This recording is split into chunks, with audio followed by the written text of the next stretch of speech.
So I went from a spiked bat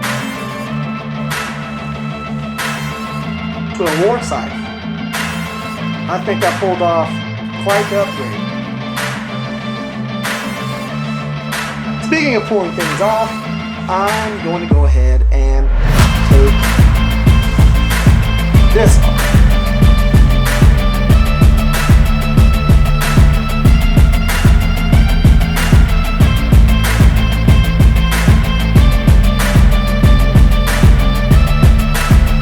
Well, hello. Now, when it comes to making this War Scythe, I wanted it to be something that was dynamic because, again, this is a YouTube Knifemakers challenge. This isn't exactly a knife, but it is an edged object. Now, when it comes to doing something like this, I've actually wanted a War Scythe for a while now.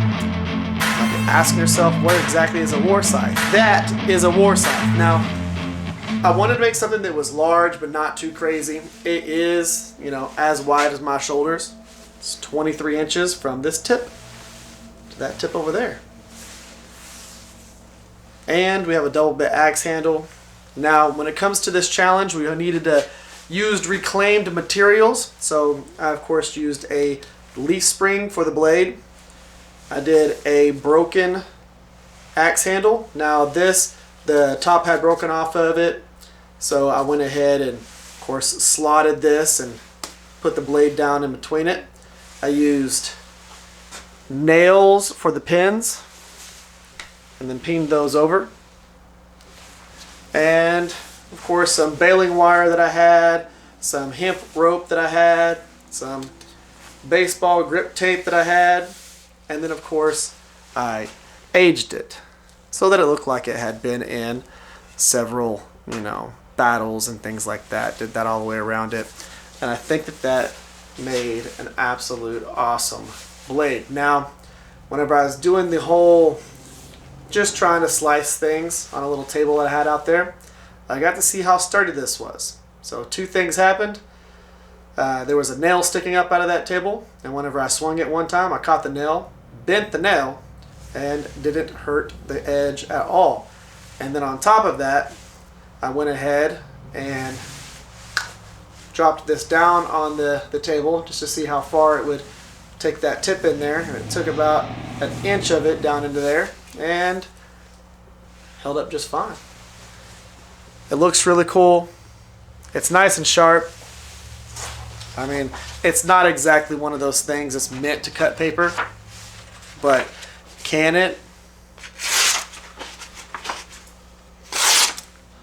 Yes. So it definitely has a nice sharp edge, both of them. I think that it flows real well, but this is one of those things that I wanted to do, like I said, for a while, and it was pretty fun actually having the mask on and all the stuff the whole entire time. It made itself a little bit more complicated because having to see through the blacked out eyes and all that stuff was definitely interesting, grinding the bevels, doing all that stuff, but it turned out absolutely awesome, and I'm really interested to see what y'all think about this and how this does in the voting. If it does great, awesome. Remember, there's a voting link down in the description that you can go and hit. All the other channels that are within this whole entire competition challenge thing are all in the description as well. Make sure you go check out all of their builds. Make sure you vote. We love to have that interaction. And of course, make sure you check out everyone's videos and builds. But for now, this one's mine. I made a War Scythe. How many people can say that? Me, I can. Guys, y'all have an amazing week. I'll catch y'all in one of my next live streams, so definitely go check that out. I'll see y'all.